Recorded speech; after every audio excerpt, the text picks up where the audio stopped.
ಎಷ್ಟು ಚಂದ ಇದೆಲ್ಲ ಟ್ರೈನು, ಹೇಗ್ ಓಡಿಸ್ತಾರೆ ಇವರು, ಇಷ್ಟು ದೊಡ್ಡ ಟ್ರೈನ್, ಇವ್ರಿಗೆ ಭಯ ಆಗಲ್ವಾ ಅಂತ ನಂಗೆ ಆಗ ಥಾಟ್ ಇತ್ತು. ಸಾವಿರಾರು ಜನ ನಮ್ಮ ಹಿಂದೆ ಇರ್ತಾರೆ, ನಾವು ಅವರಿಗೆ ರೆಪ್ರೆಸೆಂಟೇಟಿವ್ ಆಗಿ ಮುಂದೆ ಇರ್ತೀವಿ. ಫ್ಯಾಮಿಲಿ ಸಪೋರ್ಟ್ ಇಲ್ದೆ ಅಂತೂ ನಾವು ಈ ಡ್ಯೂಟಿ ಮಾಡೋದಿಕ್ಕಾಗೋದಿಲ್ಲ.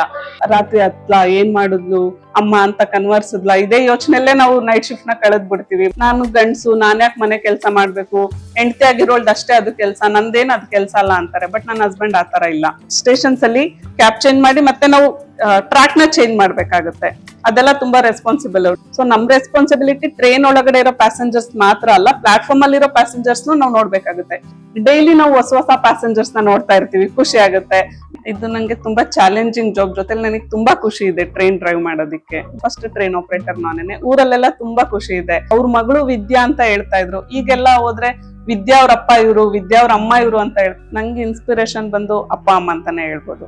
ಅವರಿಂದಾನೇ ನಾವ್ ಇಷ್ಟೆಲ್ಲ ಆಗೋದಿಕ್ ಸಾಧ್ಯ. ನಾವ್ ಈ ಪೊಸಿಷನ್ ಅಲ್ಲಿ ಇದೀವಿ ಅಂದ್ರೆ ಅವರೇನೆ ಕಾರಣ.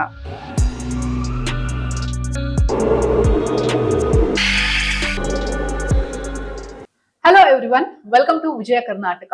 ಫ್ರೆಂಡ್ಸ್, ಮಾರ್ಚ್ 8 ಅಂತ ಹೇಳಿದ್ರೆ ಮಹಿಳಾ ದಿನಾಚರಣೆ. ಸೊ ಮಹಿಳಾ ದಿನಾಚರಣೆ ಅಂಗವಾಗಿ ಇವತ್ತು ಒಂದು ಸ್ಪೆಷಲ್ ಪ್ರೋಗ್ರಾಮ್ ಅನ್ನ ನಾವು ನಿಮ್ಗೋಸ್ಕರ ಕೊಡ್ತಾ ಇದೀವಿ. ಸೊ ಈ ಸ್ಪೆಷಲ್ ಪ್ರೋಗ್ರಾಮ್ ಅಲ್ಲಿ ನಮ್ ಜೊತೆ ಒಬ್ರು ವಿಶೇಷ ಅತಿಥಿ ಇದ್ದಾರೆ. ಅವ್ರನ್ನ ಇಂಟ್ರೊಡ್ಯೂಸ್ ಮಾಡಿಸೋ ಮುಂಚೆ, ಇತ್ತೀಚಿನ ದಿನಗಳಲ್ಲಿ ಮಹಿಳೆಯರು ಅಂತ ಹೇಳಿದ್ರೆ ತಾವು ಯಾವ್ದಲ್ಲೂ ಕಮ್ಮಿ ಇಲ್ಲ ಅನ್ನೋದನ್ನ ಪದೇ ಪದೇ ಪ್ರೂವ್ ಮಾಡ್ತಾ ಇದ್ದಾರೆ. ಮಹಿಳೆಯರು ಅಂತ ಹೇಳಿದ್ರೆ ಪ್ರೈವೇಟ್ ಕಂಪನಿಗಳಲ್ಲಿ ವರ್ಕ್ ಮಾಡ್ತಾ ಇದ್ದಾರೆ, ಗೌರ್ಮೆಂಟ್ ಕಂಪನಿಗಳಲ್ಲಿ ವರ್ಕ್ ಮಾಡ್ತಾ ಇದ್ದಾರೆ. ಅದ್ರ ಜೊತೆಗೆ ಮನೆ ಕೆಲಸಕ್ಕೆ ಹೋಗಿ, ಬೇರೆಯವರ ಮನೆ ಕೆಲಸಕ್ಕೆ ಹೋಗ್ಬಿಟ್ಟು ಕೆಲಸ ಮಾಡಿ ತಮ್ಮನ್ನ ತಾವು ಪ್ರೂವ್ ಮಾಡ್ಕೊಳ್ತಾ ಇದ್ದಾರೆ. ಹಾಗೆ ಆಟೋ ಓಡಿಸ್ತಾರೆ, ಬಸ್ ಓಡಿಸ್ತಾರೆ, ಜೊತೆಗೆ ಪೈಲಟ್ ಗಳು ಕೂಡ ಆಗಿದ್ದಾರೆ. ಇವತ್ತು ನಮ್ ಜೊತೆ ಇರುವಂತವ್ರು ಬೆಂಗಳೂರಿನ ಮೆಟ್ರೋ ಆಪರೇಟರ್. ಇವರ ಹೆಸರು ವಿದ್ಯಾ ಅಂತ ಹೇಳ್ಬಿಟ್ಟು. ಸೊ ವಿದ್ಯಾ ಅವ್ರನ್ನ ನಿಮ್ಗೆ ಇಂಟ್ರೊಡ್ಯೂಸ್ ಮಾಡಿಸ್ಕೊಡ್ತೀನಿ. ಮ್ಯಾಮ್, ಕಾರ್ಯಕ್ರಮಕ್ಕೆ ಸ್ವಾಗತ. Thank you. ಹೇಗಿದ್ದೀರಾ? ಚೆನ್ನಾಗಿದ್ದೀನಿ. ಮೊದಲನೇದಾಗಿ ಹ್ಯಾಪಿ ವುಮೆನ್ಸ್ ಡೇ ನಿಮ್ಗೆ. Thank you very much. Same to you. Thank you. So ಮಹಿಳೆಯರು ಅಂತ ಹೇಳಿದ್ರೆ ನಾನು ಅವಾಗಲೇ ಹೇಳ್ದಾಗೆ ಇತ್ತೀಚಿನ ದಿನಗಳಲ್ಲಿ ತಾವ್ ಯಾವ್ದಕ್ಕೂ ಕಮ್ಮಿ ಇಲ್ಲ ಅನ್ನೋದನ್ನ ಪದೇ ಪದೇ ಪ್ರೂವ್ ಮಾಡ್ತಾ ಇದ್ದಾರೆ. ನೀವು ಕೂಡ ಮೆಟ್ರೋ ಆಪರೇಟರ್ ಆಗಿದ್ದೀರಾ. ಸೊ ಹೇಗ್ ಅನ್ಸ್ತಾ ಇದೆ ನಿಮ್ಮ ಕೆಲಸ ನಿಮ್ಗೆ ಅಂತ? ಇದು ನಂಗೆ ತುಂಬಾ ಚಾಲೆಂಜಿಂಗ್ ಜಾಬ್, ಜೊತೆಲಿ ನನಗೆ ತುಂಬಾ ಖುಷಿ ಇದೆ ಟ್ರೈನ್ ಡ್ರೈವ್ ಮಾಡೋದಿಕ್ಕೆ. ಓಕೆ, ಇನ್ನು ನೀವು ಈ ಟ್ರೈನ್ ಆಪರೇಟರ್ ಆಗೋದಿಕ್ಕೆ ಯಾವ ತರ ಕಷ್ಟಪಟ್ಟಿದ್ರ ಅಂತ ಹೇಳಿದ್ರೆ, ವರ್ಕ್ ಆಗಿರ್ಬೋದು ಅಥವಾ ಸ್ಟಡೀಸ್ ಆಗಿರ್ಬೋದು, ಹೇಗಿತ್ತು, ಏನು? ನಾವು ಟ್ರೈನ್ ಆಪರೇಟರ್ ಆಗಿ ಸೆಲೆಕ್ಟ್ ಆಗ್ಬೇಕು ಅಂದ್ರೆ ನಮ್ ಕ್ವಾಲಿಫಿಕೇಶನ್ ಡಿಪ್ಲೊಮಾ ಆಗಿರ್ಬೇಕು. ನನ್ನೂರು ಬೇಸಿಕಲಿ ಬಂದು ಶಿವಮೊಗ್ಗ ಹತ್ರ ಒಂದು ಹಳ್ಳಿ ಬಿದ್ರೆ ಅಂತ, 10 ಕಿಲೋಮೀಟರ್ಸ್ ಆಗುತ್ತೆ. ನಮ್ಮೂರಿಗೆ ಬಸ್ ಫೆಸಿಲಿಟಿ ಇಲ್ಲ. ಸೊ ನಾವು 1 ಕಿಲೋಮೀಟರ್ ಮೇನ್ ರೋಡ್ ವರ್ಗು ನಡ್ಕೊಂಡು ಹೋಗಿ ಅಲ್ಲಿಂದ ಬಸ್ ನ ಕ್ಯಾಚ್ ಮಾಡ್ಕೊಂಡು ಶಿವಮೊಗ್ಗ ಬಂದು ಅಲ್ಲಿ ಮತ್ತೆ ಬಸ್ ಚೇಂಜ್ ಮಾಡಿ ನಾನು ನನ್ನ ಕಾಲೇಜಿಗೆ ಹೋಗ್ಬೇಕಿತ್ತು. ಸೊ ಡೈಲಿ ನಾನು ಇದೇ ತರ ಮಾಡ್ತಾ ಇದ್ದೆ. ಟೋಟಲ್ ಒಂದು 15 ಕಿಲೋಮೀಟರ್ಸ್ ಹೋಗೋದಿಕ್ಕೆ 15 ಕಿಲೋಮೀಟರ್ಸ್, ಬರೋದಿಕ್ಕೆ 15 ಕಿಲೋಮೀಟರ್ಸ್ ಆಗ್ತಿತ್ತು. ನಾನು ಓದಿದ್ದು ಗವರ್ಮೆಂಟ್ ವುಮೆನ್ಸ್ ಪಾಲಿಟೆಕ್ನಿಕ್ ಗೋಪಾಳ ಅಂತ ಶಿವಮೊಗ್ಗದಲ್ಲಿ. ಸೊ 3 ಇಯರ್ಸ್ ಡಿಪ್ಲೊಮಾನು ನಾನು ಇದೇ ತರ ಕಷ್ಟಪಟ್ಟು ಮುಗಿಸ್ತೆ, ತುಂಬಾ ಇಷ್ಟಪಟ್ಟೆ ಮುಗಿಸ್ತೆ. ಅಷ್ಟು 3 ಇಯರ್ಸ್ ಸ್ಟ್ರಗಲ್ ಮಾಡಿ ಆಮೇಲೆ ನಾನೊಂದು ಪ್ರೈವೇಟ್ ಕಂಪ್ನಿಲಿ ವರ್ಕ್ ಮಾಡ್ತಿದ್ದೆ ಮೈಸೂರಲ್ಲಿ. ಅಲ್ಲಿ ನಾನು ಜಾಬ್ ಮಾಡ್ತಾನೆ ಈವ್ನಿಂಗ್ ಕಾಲೇಜಲ್ಲಿ ಇಂಜಿನಿಯರಿಂಗ್ ಮುಗಿಸ್ಕೊಂಡೆ. ಅದಾದ್ಮೇಲೆ ಮೆಟ್ರೋದು ಕಾಲ್ಫರ್ ಆಗಿತ್ತು, ಎಕ್ಸಾಮ್ ಬರಿಬೇಕು ಅಂತ ಕಾಲ್ಫರ್ ಆಗಿತ್ತು. ಅಪ್ಲೈ ಮಾಡಿದೆ, ಅಪ್ಲಿಕೇಶನ್ ಹಾಕಿದೆ. ಅದಾದ್ಮೇಲೆ ಎಕ್ಸಾಮ್ ಬರ್ದು ಸೆಲೆಕ್ಟ್ ಆಗಿ ಆಮೇಲೆ ಮೆಟ್ರೋಗೆ 2016 ಡಿಸೆಂಬರ್ ಅಲ್ಲಿ ಜಾಯ್ನ್ ಆಗಿದ್ದು ನಾನು. ಅದಾದ್ಮೇಲೆ 6 ಮಂತ್ಸ್ ಟ್ರೈನಿಂಗ್ ಕೊಡ್ತಾರೆ ನಮಗೆ. ಡೈರೆಕ್ಟ್ ಜಾಯ್ನ್ ಆದ ತಕ್ಷಣ ಯಾರು ಬಂದು ಮೆಟ್ರೋ ತಗೊಳ್ಳಿ ಓಡಿಸಿ ಅಂತ ಯಾರು ಕೊಡೋದಿಲ್ಲ. ಯಾಕಂದ್ರೆ ನಮಗೆ ಮೆಟ್ರೋ ಸಿಸ್ಟಮ್ ಬಗ್ಗೆ ಗೊತ್ತಿರ್ಬೇಕು, ಹೇಗೆ ಆಪರೇಟ್ ಆಗುತ್ತೆ ಅಂತ. ಅದಕ್ಕೋಸ್ಕರ 6 ಮಂತ್ ಟ್ರೈನಿಂಗ್ ಕೊಟ್ಟು ನಮಗೆ ಧೈರ್ಯ ತುಂಬಿಸ್ತಾರೆ ಅವರು. ಏನೂ ಆಗೋದಿಲ್ಲ, ಓಡಿಸ್ಬೋದು, you are qualified for this job ಅಂತ ಧೈರ್ಯ ಕೊಟ್ಟು ಅದಾದ್ಮೇಲೆ ಕಾಂಪಿಟೆನ್ಸಿ ಎಕ್ಸಾಮ್ ಅಂತ ಮಾಡ್ತಾರೆ. ಅದ್ರಲ್ಲಿ ಕ್ಲಿಯರ್ ಆದ್ರೆ ಮಾತ್ರ ನಮಗೆ ಅವರು ಮೆಟ್ರೋ ಟ್ರೈನ್ ಕೊಡ್ತಾರೆ ಡ್ರೈವ್ ಮಾಡೋದಿಕ್ಕೆ, ಇಲ್ಲಾಂದ್ರೆ ಕೊಡೋದಿಲ್ಲ. ಅಷ್ಟೆಲ್ಲ ಆದ್ಮೇಲೆ ನಾವು ಸೆಲೆಕ್ಟ್ ಆಗಿ ಡ್ರೈವ್ ಮಾಡಕ್ಕೆ ಶುರು ಮಾಡಿದ್ದು. ಓಕೆ, ನಿಮ್ಗೆ ಓದ್ಬೇಕಾದ್ರೆ ಒಂದ್ ಥಾಟ್ ಇತ್ತ, ನಾನು ಮೆಟ್ರೋ ಆಪರೇಟರೇ ಆಗ್ಬೇಕು ಅನ್ನೋ ಕಾನ್ಸೆಪ್ಟ್ ಇಟ್ಕೊಂಡು ಓದಿದ್ರ ಅಥವಾ ಏನ್ ತಲೆಯಲ್ಲಿತ್ತು ಅವಾಗ? ಇಲ್ಲ, ಓದ್ಬೇಕಾದ್ರೆ ನಂಗೇನು ಆತರ ಥಾಟ್ಸ್ ಇರ್ಲಿಲ್ಲ. ನಾನು ಆಗ್ಲೇ ಹೇಳ್ದಾಗ ನಮ್ಮೂರ್ ಬಿದ್ರೆ ಅಂತ, ಅಲ್ಲಿಂದ ಇಂಡಿಯನ್ ರೈಲ್ವೆ ಸ್ಟೇಷನ್ ಇತ್ತು, ಒಂದ್ 800 ಮೀಟರ್ಸ್ ಆಗ್ತಾ ಇತ್ತು. ಅಲ್ಲಿಗೆ ನಾನು ಯಾವಾಗಾದ್ರೂ ಒಂದೊಂದ್ಸಲ ಹೋದಾಗ ಎಷ್ಟು ಚಂದ ಇದೆಲ್ಲ ಟ್ರೈನು, ಹೇಗ್ ಓಡಿಸ್ತಾರೆ ಇವರು, ಇಷ್ಟು ದೊಡ್ಡ ಟ್ರೈನ್, ಇವ್ರಿಗೆ ಭಯ ಆಗಲ್ವಾ ಅಂತ ನಂಗೆ ಆಗ ಥಾಟ್ ಇತ್ತು. ಒಂದಿನ ಚಾನ್ಸ್ ಸಿಕ್ಕರೆ ನಾನು ಓಡಿಸ್ಬೇಕು ಅಂತಿತ್ತು. ನಂಗೆ ಇಂಡಿಯನ್ ರೈಲ್ವೇಸ್ ಅಲ್ಲಿ ಚಾನ್ಸ್ ಸಿಗ್ಲಿಲ್ಲ, ಮೆಟ್ರೋದಲ್ಲಿ ಚಾನ್ಸ್ ಸಿಕ್ಕಿದೆ. ಅದ್ ನನಗೆ ಖುಷಿ ಇದೆ. ಓಕೆ, ನೀವ್ ಹೇಳಿದ್ರಿ ಹೇಗ್ ಓಡಿಸ್ತಾರಪ್ಪ, ಇಷ್ಟು ಜವಾಬ್ದಾರಿ ಅಂತ ಹೇಳ್ಬಿಟ್ಟು. ಈಗ ನೀವು ಮೆಟ್ರೋ ಓಡಿಸ್ತೀರಾ, ನಿಮ್ಮನ್ನ ನಂಬ್ಕೊಂಡು ಸಾಕಷ್ಟು ಅಂದ್ರೆ ಜನ ಪ್ರಯಾಣ ಮಾಡ್ತಾ ಇರ್ತಾರೆ. ನಿಮ್ಗೆ ಆ ಎಕ್ಸ್ಪೀರಿಯನ್ಸ್ ಹೇಗಿರುತ್ತೆ ಅಂತ? ನೀವೊಂದು ಸೀಟಲ್ಲಿ ಕೂತಿದ್ದೀರಾ ಅಂತ ಹೇಳಿದ್ರೆ ಅದು ಹಾಟ್ ಸೀಟ್ ಅಂತಾನೆ ಹೇಳ್ಬೋದು. ಹೌದು. ಸೊ ಹೇಗ್ ಅನ್ಸುತ್ತೆ ನಿಮ್ಗೆ? ಇದು ತುಂಬಾ ಜವಾಬ್ದಾರಿ ಇರೋ ಜಾಬ್ ಆಕ್ಚುಲಿ. ಯಾಕಂದ್ರೆ ಸಾವಿರಾರು ಜನ ನಮ್ಮಿಂದ ಇರ್ತಾರೆ, ನಾವು ಅವರಿಗೆ ರೆಪ್ರೆಸೆಂಟೇಟಿವ್ ಆಗಿ ಮುಂದೆ ಇರ್ತೀವಿ. ಅಷ್ಟು ಜನರದ್ದು ರೆಸ್ಪಾನ್ಸಿಬಿಲಿಟಿ ನಮ್ ಕೈಯಲ್ಲಿರುತ್ತೆ. ಮುಂದೆ ಟ್ರ್ಯಾಕ್ ಅಲ್ಲಿ ಏನಾದ್ರು ಇದೆಯಾ, ಟ್ರೈನ್ ನಮ್ ಡಿಸೈರ್ ಡೈರೆಕ್ಷನ್ ಅಲ್ಲೇ ಮೂವ್ ಆಗ್ತಿದ್ಯಾ ಅಂತೆಲ್ಲ ನಾವು ಗಮನದಲ್ಲಿ ಇಟ್ಕೋಬೇಕು. ಅಂದ್ರೆ ಟ್ರೈನ್ ಡಾಕಿಂಗ್ ಆಗ್ಲಿ, ಡೋರ್ಸ್ ಓಪನ್ ಆಯ್ತಾ, ಪ್ಯಾಸೆಂಜರ್ಸ್ ಎಲ್ಲ ಡಿಬೋರ್ಡ್ ಆಗಿ ಬೋರ್ಡ್ ಆದ್ರ, ಯಾರಿಗಾದ್ರೂ ಏನಾದ್ರು ಏಟ್ ಆಯ್ತಾ, ಪೆಟ್ ಆಯ್ತಾ ಅಂತೆಲ್ಲ ನಾವು ನೋಡ್ತಾ ಇರ್ಬೇಕಾಗುತ್ತೆ. ತುಂಬಾ ಎನರ್ಜಿ ಖರ್ಚಾಗುತ್ತೆ. ಅಂದ್ರೆ ಫಿಸಿಕಲ್ ಎನರ್ಜಿ ಅಲ್ಲ, ಮೈಂಡ್ ಎನರ್ಜಿ ತುಂಬಾ ಖರ್ಚಾಗುತ್ತೆ ಇದಕ್ಕೆ. ಓಕೆ, ಇದ್ರ ಬಗ್ಗೆ ಮತ್ತೆ ಮಾತಾಡೋಣ. ಓಕೆ. ಸ್ಟಡೀಸ್ ಬಗ್ಗೆ ಹೋಗೋದಾದ್ರೆ ಮುಂಚೆಲ್ಲ ಹೆಂಗೆ ಅಂತ ಹೇಳಿದ್ರೆ, ಇವಾಗ ಹಳ್ಳಿಗಳಲ್ಲಿ ಮಗಳು ಒಂದಿಷ್ಟು ದೂರ ಓಡಾಡ್ತಾಳೆ ಅಂತ ಹೇಳಿದ್ರೆ ಅಪ್ಪ ಅಮ್ಮಂಗೆ ಸ್ವಲ್ಪ ಭಯ ಇರ್ತಾ ಇತ್ತು, ಯಾಕೆ ಓದ್ಬೇಕು ಅನ್ನುವಂಥದ್ದೆಲ್ಲ ಇರ್ತಾ ಇತ್ತು. ನಿಮ್ ಮನೆಯಲ್ಲಿ ಯಾವ ತರ ಸಪೋರ್ಟ್ ಇತ್ತು ನಿಮ್ಗೆ? ಇಲ್ಲ, ನಮ್ಮನೇಲಿ ಆತರ ಹೆಣ್ಮಕ್ಳು ಓದ್ಬಾರ್ದು ಅನ್ನೋದೇನಿರ್ಲಿಲ್ಲ. ಎಷ್ಟು ಓದ್ತಾರೋ ಅಷ್ಟು ಓದ್ಸೋಣ ಅನ್ನೋದು ನಮ್ಮ ಮನೇಲಿ ಇತ್ತು, ಫ್ಯಾಮಿಲಿಲಿ. ಹಾಗಾಗಿ ನಾನು ಓದಿಗೇನು ಅವ್ರು ಅಷ್ಟು ತೊಂದರೆ ಮಾಡ್ಲಿಲ್ಲ. ಅದೇ ಓಡಾಡೋದಕ್ಕೆ ಸ್ವಲ್ಪ ಕಷ್ಟ ಆಯ್ತು ಬಿಟ್ರೆ ಮನೇಲಿ ಸಪೋರ್ಟ್ ಚೆನ್ನಾಗಿತ್ತು ಓದೋದಕ್ಕೋಸ್ಕರ, ಡಿಪ್ಲೊಮಾ ಮಾಡೋದಿಕ್ಕೆ. ಓಕೆ, ಇನ್ನು ಬೆಂಗಳೂರಲ್ಲಿ ಇದ್ದೀರಾ, ಸೊ ಮೆಟ್ರೋ ಇಲ್ಲಿ ಕೆಲ್ಸಕ್ಕೆ ಬರ್ತೀರಾ, ಅದ್ರ ಜೊತೆಗೆ ಮನೆಯನ್ನ ಕೂಡ ನೋಡ್ಕೊಳ್ಬೇಕು. ಹೌದು. ಸೊ ಮಗು ಬೇರೆ ಇದೆ ಅಂತ ಹೇಳಿದ್ರೆ ಹೌದು. ಹೇಗೆ ಬ್ಯಾಲೆನ್ಸ್ ಮಾಡ್ತೀರಾ ನೀವು? ನಂಗೆ ಮದ್ವೆ ಆಗಿ 6 ಇಯರ್ಸ್ ಆಗ್ತಾ ಬರುತ್ತೆ ಈಗ ಏಪ್ರಿಲ್ಗೆ. ನಂಗೆ 1.5 ವರ್ಷದ ಮಗಳಿದ್ದಾಳೆ. ಅವಳನ್ನ ನೋಡ್ಕೊಂಡು ಈಗ ನಮಗೆ ಡ್ಯೂಟೀಸ್ ಹೆಂಗೆ ಅಂದ್ರೆ first shift, second shift, night shift ಎಲ್ಲ ಇರುತ್ತೆ. ಮಗಳನ್ನ ನೋಡ್ಕೊಳ್ಳೋದು ತುಂಬಾನೇ ಕಷ್ಟ ಆಗುತ್ತೆ. ಬಟ್ ನಮಗೆ BMRCL ಅಲ್ಲಿ ಕ್ರೀಚ್ ಫೆಸಿಲಿಟಿ ಕೊಟ್ಟಿದ್ದಾರೆ. ನಾವು ಮಕ್ಕಳನ್ನ ಡ್ಯೂಟಿಗೆ ಬರ್ತಾ ಕರ್ಕೊಬಂದು ಕ್ರೀಚಲ್ಲಿ ಬಿಟ್ಟು ಆಮೇಲೆ ಬಂದು ಡ್ಯೂಟಿ ಮಾಡ್ಬೋದು. ಬಟ್ 6 ಗಂಟೆಗೆಲ್ಲ ಡ್ಯೂಟಿ ಇರುತ್ತಲ್ಲ, ಅವಾಗ ತುಂಬಾ ಕಷ್ಟ ಆಗುತ್ತೆ ಮಕ್ಳನ್ನ ಕರ್ಕೊಬರೋದಕ್ಕೆ. ಫ್ಯಾಮಿಲಿ ಸಪೋರ್ಟ್ ಇಲ್ದೆ ಅಂತೂ ನಾವು ಈ ಡ್ಯೂಟಿ ಮಾಡೋದಿಕ್ ಆಗೋದಿಲ್ಲ.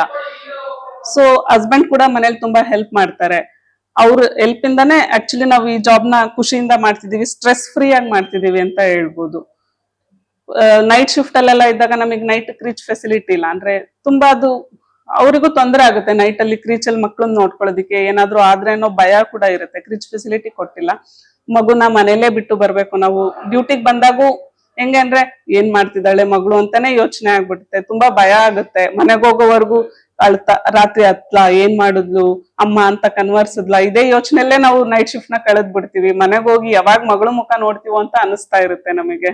ಇವಾಗ ಮಗುನ ಮನೇಲಿ ಬಿಟ್ಟು ಬರ್ತೀನಿ ಅಥವಾ ಕ್ರೀಚ್ಗೆ ಕಳಿಸ್ತೀನಿ ಅಂತ ಹೇಳಿದ್ರಿ. ಸೊ ನಿಮ್ಮ ಡ್ಯೂಟಿ ಹಾರ್ಸ್ ಹೇಗಿರುತ್ತೆ? ಎಷ್ಟು ಗಂಟೆಗಳ ಕಾಲ ಇರುತ್ತೆ? ನಮಗೆ ಒಂದು ಡ್ಯೂಟಿ 8 hours ಇರುತ್ತೆ. 8 hours ಅಂದ್ರೆ ನಾವು ಕಂಟಿನ್ಯೂಸ್ 8 hours ಕೂಡ ಟ್ರೈನ್ ಡ್ರೈವ್ ಮಾಡೋದಿಲ್ಲ. ನಮಗೆ ಒಂದ್ ಟ್ರಿಪ್ ಮ್ಯಾಕ್ಸಿಮಮ್ 2.5 3 hours ಇರುತ್ತೆ.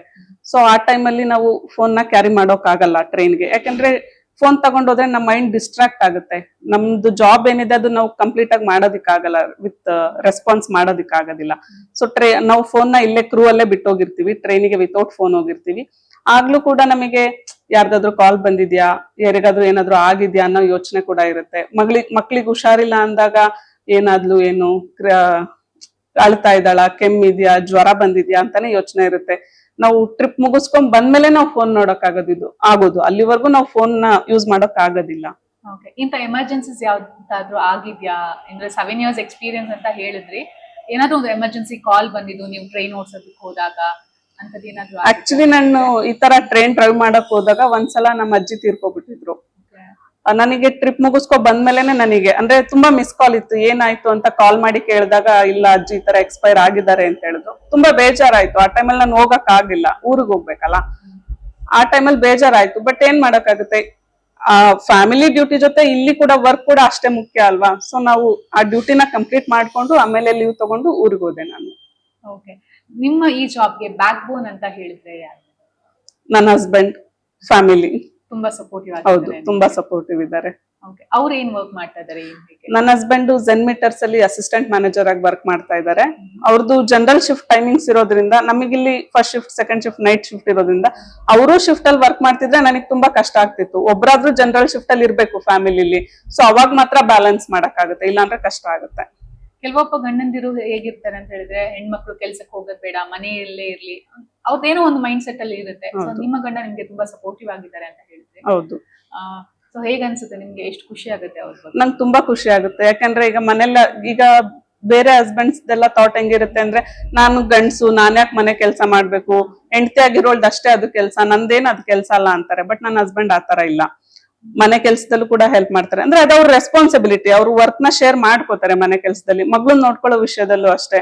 ಈಗ ನಾನು ಹೇಳ್ದೆ ಅವಾಗ್ಲೇ 6 ಗಂಟೆಗೆ ಡ್ಯೂಟಿಗೆ ಬರುವಾಗ ಮಗಳನ್ನ ಅಷ್ಟ್ ಬೇಗ ಎಬ್ಬಿಸ್ಕೊಂಡು ನನಗೆ ರೀಚಿಗೆ ಬರಕ್ ಇಷ್ಟ ಆಗೋದಿಲ್ಲ, ನಿದ್ದೆ ಮಾಡ್ತಿರ್ತಾಳೆ. ಅಷ್ಟ್ ಬೇಗ ಎಬ್ಸಿದ್ರೆ ಅವಳಿಗೂ ಹುಷಾರ್ ತಪ್ಪುತ್ತೆ. ಸೊ ಅವ್ರು 8 o'clock ಡ್ಯೂಟಿಗೆ ಹೋಗ್ತಾರೆ. ಸೊ ಮಗಳು ರೆಸ್ಪಾನ್ಸಿಬಿಲಿಟಿ ಮಾರ್ನಿಂಗ್ ಟೈಮ್ ಅವ್ರದೇನೆ. ಅವಳನ್ನ ಸ್ನಾನ ಮಾಡಿಸಿ ರೆಡಿ ಮಾಡಿ ಕ್ರೀಚಿಗೆ ಕರ್ಕೊ ಬಂದ್ ಬಿಡೋದು ಅವ್ರ ಡ್ಯೂಟಿ. ಇನ್ನು ಇಲ್ಲಿ ಮೆಟ್ರೋ ಸ್ಟೇಷನ್ ಅಲ್ಲಿ ನಿಮ್ಗೆ ಯಾವ ರೀತಿಯ ಚಾಲೆಂಜಸ್ ಇರುತ್ತೆ ಅಂತ ಹೇಳಿ, ಸ್ಟ್ರಗಲ್ಸ್ ಆಗಿರ್ಬೋದು, ಚಾಲೆಂಜಸ್ ಆಗಿರ್ಬೋದು, ಹೆಚ್ಚು ಜನಕ್ಕೆ ಮೆಟ್ರೋ ಸ್ಟೇಷನ್ ಒಳಗಡೆ ಏನಾಗ್ತಾ ಇರುತ್ತೆ, ನೀವ್ ಯಾವ ತರ ಕೆಲಸ ಮಾಡ್ತಾ ಇರ್ತೀರಾ, ಏನು ಯಾವ್ದು ಗೊತ್ತಿರಲ್ಲ, ಇದ್ರ ಬಗ್ಗೆ ಹೇಳೋದಾದ್ರೆ? ಇದ್ರ ಬಗ್ಗೆ ಹೇಳೋದಾದ್ರೆ ಮೋಸ್ಟ್ ಆಫ್ ದ ಪೀಪಲ್ಗೆ ನಮ್ದು ಶಿಫ್ಟ್ ಟೈಮಿಂಗ್ಸ್ ಅಂತಾನೆ ಗೊತ್ತಿರಲ್ಲ. Any time metro train operators available ಇರ್ತಾರೆ ಅಂತ ಅಷ್ಟೇ ಗೊತ್ತಿರುತ್ತೆ ಅವರಿಗೆ. ಫಾರ್ ಎಕ್ಸಾಂಪಲ್ ನಮ್ದು ಸೆಕೆಂಡ್ ಶಿಫ್ಟ್ 10 o'clock ಮುಗಿಯುತ್ತೆ. ಅವಾಗ ನಾವು ಮತ್ತೆ ಮನೆಗೆ ಓಡ್ಬೇಕು. 10 o'clock ವರ್ಗು ಯೋಚನೆ ಮಾಡ್ತಿರ್ತೀವಿ, ಏನ್ ಮಾಡ್ತಿದ್ದಾರೆ ಮಗಳು, ಮಲ್ಕೊಂಡ್ಲಾ, ಏನ್ ಮಾಡ್ತಿದ್ದಾಳೆ ಅಂತ. ಇದೆಲ್ಲ ಸ್ಟ್ರಗಲ್ಸ್ ಆಗುತ್ತೆ.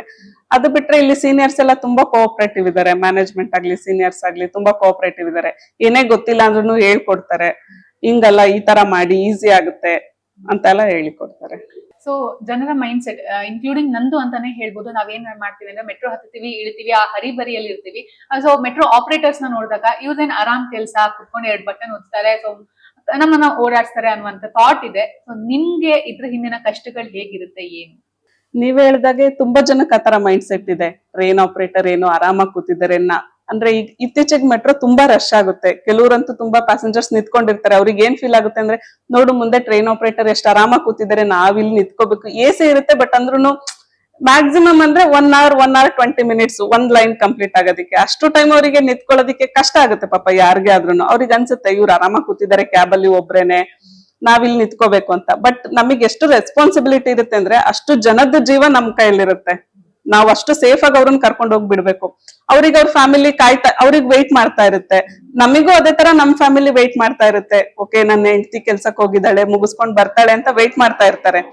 ಅಷ್ಟು ಜನದ ರೆಸ್ಪಾನ್ಸಿಬಿಲಿಟಿ ತಗೊಳ್ಳೋದು ಸುಮ್ನೆ ಇಲ್ಲ. ಮತ್ತೆ ನೀವ್ ಹೇಳಿದಾಗೆ 2 ಬಟನ್ ಒತ್ತಿದ ತಕ್ಷಣ ಟ್ರೈನ್ ಮುಂದೆ ಹೋಗುತ್ತೆ ಅಂತಲ್ಲ, ನಮ್ದ್ರಲ್ಲೂ ಮೋಡ್ಸ್ ಆಫ್ ಆಪರೇಷನ್ಸ್ ಇರುತ್ತೆ. ಸೊ ಬೇರೆ ಬೇರೆ ತರ ಇರುತ್ತೆ. ಕೆಲವ್ರ ಮೈಂಡ್ ಸೆಟ್ ಮಾತ್ರ ಅದಿದೆ. ಮತ್ತೆ ಕ್ರಾಸ್ ಓವರ್ಸ್ ಇರುತ್ತೆ. ಅಂದ್ರೆ ಈಗ ನಾವು ಬಫರ್ ಎಂಡ್ಸ್ ಅಂದ್ರೆ ಟರ್ಮಿನಲ್ ಸ್ಟೇಷನ್ಸ್ ಅಲ್ಲಿ ಕ್ಯಾಬ್ ಚೇಂಜ್ ಮಾಡಿ ಮತ್ತೆ ನಾವು ಟ್ರ್ಯಾಕ್ ನ ಚೇಂಜ್ ಮಾಡ್ಬೇಕಾಗುತ್ತೆ. ಅದೆಲ್ಲ ತುಂಬಾ ರೆಸ್ಪಾನ್ಸಿಬಲ್. ಟರ್ಮಿನಲ್ ಸ್ಟೇಷನ್ ಅಲ್ಲಿ ಟ್ರೈನ್ ಸ್ಟಾಪ್ ಮಾಡ್ಬೇಕು, ಪ್ಯಾಸೆಂಜರ್ಸ್ ಎಲ್ಲ ಡಿಬೋರ್ಡ್ ಆಗಿದಾರ ಅಂತ ಚೆಕ್ ಮಾಡ್ಬೇಕು. ಯಾರಾದ್ರೂ ಉಳ್ಕೊಂಡಿದ್ರೆ ಪಾಪ ಅವ್ರಿಗೆ ತೊಂದರೆ ಆಗುತ್ತೆ. ಅವ್ರು ಎಲ್ಲಿಗೆ ಹೋಗ್ಬೇಕಿತ್ತು, ಎಲ್ಲಿಗೆ ಬಂದು ಇಳ್ಕೊಂಡ್ರು, ಅದನ್ನೆಲ್ಲ ಅಸಿಸ್ಟ್ ಮಾಡ್ಬೇಕಾಗುತ್ತೆ. ಅಷ್ಟು ರೆಸ್ಪಾನ್ಸಿಬಿಲಿಟಿ ಇರುತ್ತೆ. ಸೊ ಹೆಣ್ಣು ಮಕ್ಕಳದು ಲೈಫ್ ಹೇಗಿರುತ್ತೆ ಅಂತ ಹೇಳಿದ್ರೆ, ಚಿಕ್ಕ ಮಕ್ಕಳಾಗಿದ್ದಾಗ ಅವ್ರು ಆಟ ಆಡ್ಕೊಂಡು ಆರಾಮಾಗಿರ್ತಾರೆ. ಕಾಲೇಜಿಗೆ ಬಂದಾಗ ಅವ್ರೊಂದು ಹೆಣ್ಣಾಗಿ ಈ ತರ ಒಂದು ರೆಸ್ಪಾನ್ಸಿಬಿಲಿಟೀಸ್ ಇರುತ್ತೆ, ಕಾಲೇಜ್ಗೆ ಹೋಗ್ಬೇಕು ಬರ್ಬೇಕು ಅಂತ ಹೇಳಿದ್ರೆ. ಆದ್ರೆ ಕಂಪ್ಲೀಟ್ ಆಗಿ ನಮ್ಮ ಲೈಫ್ ಸ್ಟೈಲ್ ಚೇಂಜ್ ಆಗುವಂತದ್ದು ಮದುವೆ ಆದ್ಮೇಲೆ. ಒಂದು ಮಹಿಳೆ ಆದ್ಮೇಲೆ, ಮಹಿಳೆ ಅಂತ ಹೇಳಿದ್ರೆ ಒಂದು ಜವಾಬ್ದಾರಿ ಇರುತ್ತೆ. ಮನೆಯಲ್ಲಿ ಮಕ್ಕಳನ್ನ ನೋಡ್ಕೊಳ್ಬೇಕು, ಕೆಲ್ಸಕ್ಕೆ ಹೋಗ್ಬೇಕು, ಈ ಕಡೆ ಗಂಡನ ನೋಡ್ಕೊಳ್ಬೇಕು. ಈ ರೆಸ್ಪಾನ್ಸಿಬಿಲಿಟೀಸ್ ಬಗ್ಗೆ ನೀವೇನ್ ಹೇಳ್ತೀರಾ ಜನತೆಗೆ ಅಂತ? ನೀವ್ ಹೇಳ್ದಾಗೆ ನಾವು ಚಿಕ್ಕ ಮಕ್ಳಿದ್ದಾಗ ನಮಗೆ ಅಷ್ಟು ರೆಸ್ಪಾನ್ಸಿಬಿಲಿಟಿ ಇರೋದಿಲ್ಲ. ಸ್ಕೂಲ್ಗೆ ಹೋಗ್ತಿವಿ, ಬರ್ತೀವಿ, ಆಟ ಆಡ್ಕೊಂಡು ಆರಾಮಾಗಿರ್ತೀವಿ. ಕಾಲೇಜಲ್ಲೂ ಕೂಡ ಓದ್ಬೇಕು ಅನ್ನೋ ರೆಸ್ಪಾನ್ಸಿಬಿಲಿಟಿ ಸ್ವಲ್ಪ ಜಾಸ್ತಿ ಆಗುತ್ತೆ. ಅವಾಗ ಏನಾದ್ರೂ ಸಾಧಿಸ್ಬೇಕು ಅನ್ನೋ ರೆಸ್ಪಾನ್ಸಿಬಿಲಿಟಿ ಜಾಸ್ತಿ ಆಗುತ್ತೆ. ಮನೆ ಜವಾಬ್ದಾರಿನೂ ನಾವು ತಗೊಂಡಿರಲ್ಲ, ಯಾಕಂದ್ರೆ ಅಮ್ಮ ಇರ್ತಾರೆ, ನನಗೆ ಅಕ್ಕಂದ್ರಿದ್ದಾರೆ, ಅವರೆಲ್ಲ ನೋಡ್ಕೋತಾರೆ ಅನ್ನೋ ನಂಬಿಕೆ ಇರುತ್ತೆ. ಸೊ ಅಷ್ಟು ರೆಸ್ಪಾನ್ಸಿಬಿಲಿಟಿ ಇರಲ್ಲ. ಇನ್ನು ಮದ್ವೆ ಆದಾಗ ನೀವ್ ಹೇಳ್ದಾಗೆ ಅದು ಲೈಫ್ ಚೇಂಜಿಂಗ್ ಮೊಮೆಂಟ್ ಮದ್ವೆ ಅನ್ನೋದು.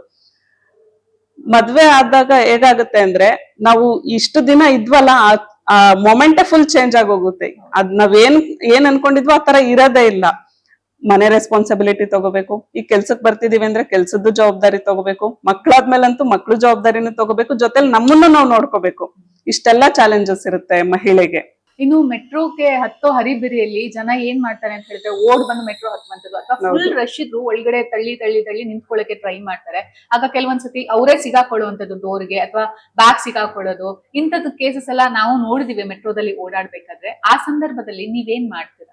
ಅದಕ್ಕೋಸ್ಕರನೇ ನಮ್ಮ ಮೆಟ್ರೋದಲ್ಲಿ ಏನ್ ಮಾಡಿದ್ರೆ ಅಂದ್ರೆ, ಇತ್ತೀಚೆಗೆ ಒಂದು ಸ್ಪೆಷಲ್ ಅನೌನ್ಸ್ಮೆಂಟ್ ನ ಬಿಟ್ಟಿದ್ದಾರೆ. ನೀವು ರೈಲು ಹತ್ತುವಾಗ ಅಥವಾ ಇಳಿಯುವಾಗ ನಿಮ್ಮ ಬ್ಯಾಗ್, ದುಪ್ಪಟ್ಟ, ಸೀರೆ, ಪಂಚೆ ಈ ತರ ವಸ್ತುಗಳ ಬಗ್ಗೆ ಗಮನ ಹರಿಸಬೇಕು ಅಂತಿದೆ. ಅಂದ್ರೂ ಪ್ಯಾಸೆಂಜರ್ಸ್ ಹರಿಬರಿಲಿದ್ದಾಗ ಬಂದು ಓಡ್ಕೊ ಬಂದ್ ಹತ್ಬಿಡ್ತಾರೆ.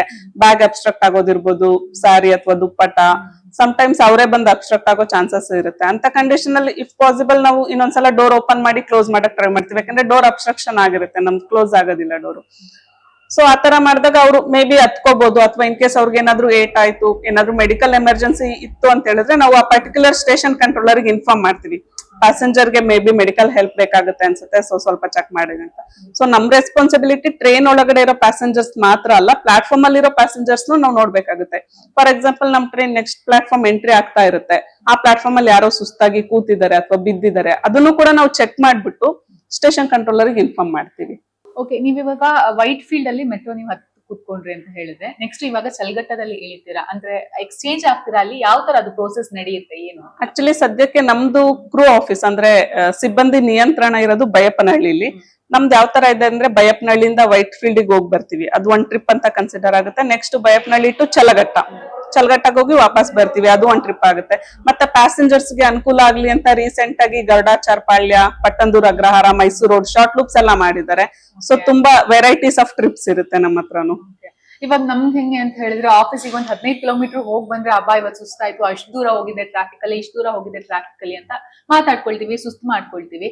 ನಿಮ್ಗೆ ಟ್ರಾಫಿಕ್ ಅಂತ ಇರಲ್ಲ, ಬಟ್ ನೀವು ದಿನಕ್ಕೆ ಎಷ್ಟು ಕಿಲೋಮೀಟರ್ ಓಡಾಡ್ತೀರಾ ಏನು? ಡಿಪೆಂಡ್ಸ್ ಆನ್ ಟ್ರಿಪ್ಸ್ ನಮ್ದು ಕನ್ಸಿಡರ್ ಆಗುತ್ತೆ ಕಿಲೋಮೀಟರ್ಸ್. ಇದು ಒಂಥರ ಚಾಲೆಂಜಿಂಗ್ ಆಕ್ಚುಲಿ. ಅಂದ್ರೆ ಡೈಲಿ ನಾವು ಹೊಸ ಪ್ಯಾಸೆಂಜರ್ಸ್ ನ ನೋಡ್ತಾ ಇರ್ತೀವಿ, ಖುಷಿ ಆಗುತ್ತೆ. ನಾವು ಟ್ರೈನ್ ಕ್ಯಾಬ್ ಅಲ್ಲಿ ಒಬ್ಬರೇ ಇದ್ರೂ ಕೂಡ ನಂಬರ್ ಆಫ್ ಪ್ಯಾಸೆಂಜರ್ಸ್ ತುಂಬಾ ಇರ್ತಾರೆ. ಎವ್ರಿ ಪ್ಲಾಟ್ಫಾರ್ಮ್ ಅಲ್ಲಿ ಡಿಫ್ರೆಂಟ್ ಪ್ಯಾಸೆಂಜರ್ಸ್ ಇರ್ತಾರೆ.